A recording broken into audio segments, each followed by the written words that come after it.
Hi friends, welcome to the Spiritual Revelation channel. We also welcome you to the upcoming Lok Sabha election 2019. As the Election Commission declared the 2019 Indian general election, the citizens of India and the people around the world are in expectations and in excitements. The election is going to be scheduled in 7 phases, stretching from 11th April through 19th May, in order to constitute the 17th Lok Sabha. The counting of the votes will be conducted on 23rd May, and on the same day, the results will be declared in public. Legislative Assembly elections in the states of Andhra Pradesh, Arunachal Pradesh, Odisha and Sikkim are also going to be held simultaneously with the Lok Sabha election. As the process of electing 543 members of parliament completed, the new parliament and the new cabinet are going to be constituted. All through these processes, what is the role and status of an Indian Christian? A very significant question to be posed right at the outset of this particular speech. In Romans chapter 13 verse 7, Apostle par excellence, Paul says, "Pay to what is due to them, taxes to whom taxes are due, revenue to whom revenue is due, respect to whom respect is due, honor to whom honor is due." Our usual practice is respecting and honoring the governing authorities.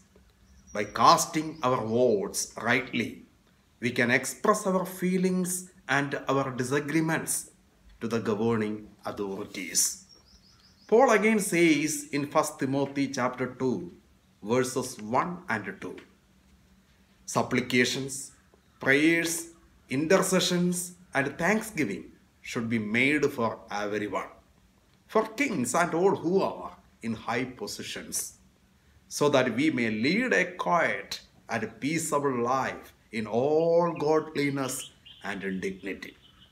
As Christians, it is our duty to pray and intercede for the governing authorities. One thing is very sure. One of the best ways to express our protest to the governing authorities is by casting our votes in our own ways. I would like to emphasize 10 aspects to remember during the upcoming Lok Sabha elections. The first and foremost thing is, never miss the opportunity to cast your votes. Never miss the opportunity to cast your votes. Casting vote is the privilege of a citizen. By casting vote, we prove our rights and privileges as a citizen. As this privilege usually comes once in 5 years, we ought to do our right to elect the upcoming government.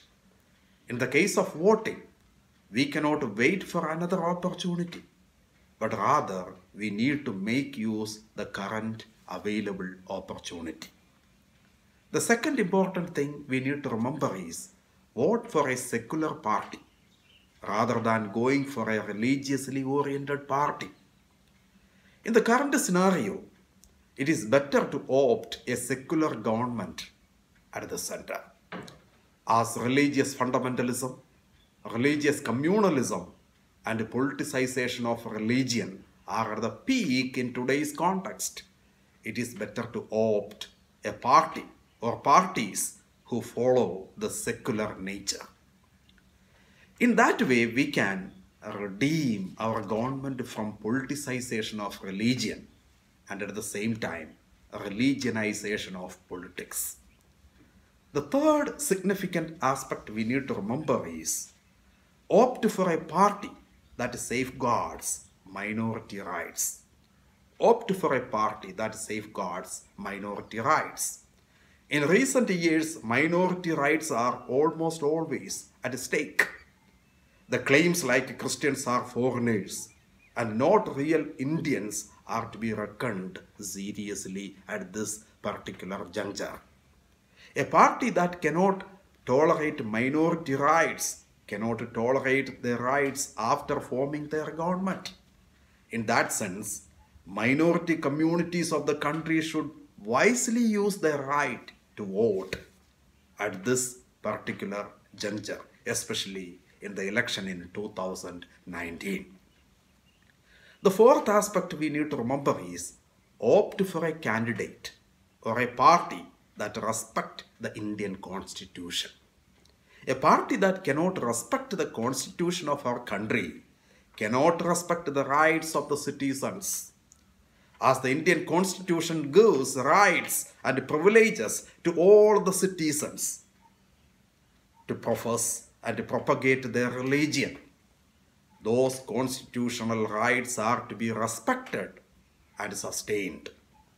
At the same time, the party we choose should respect the judiciary system of our country. These two things go hand in hand.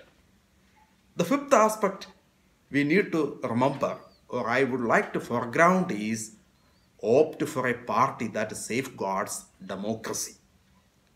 As India is the secular democratic country, the nation should not be one that divides between rich and poor, noble and shameful, male and female, high caste and low caste, mainstream society and the tribal lands, etc., etc.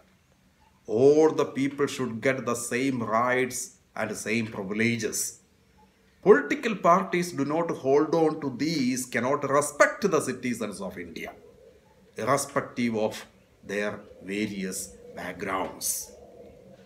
Voting time is the right time to express our views, our non-acceptance, and our disagreements toward the untoward activities that are prevalent nowadays. The sixth aspect is look at the micro, meso, and macro leadership.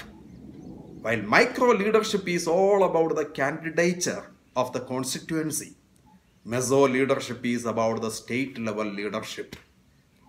At the level of the macro leadership, we evaluate leaders at the national level.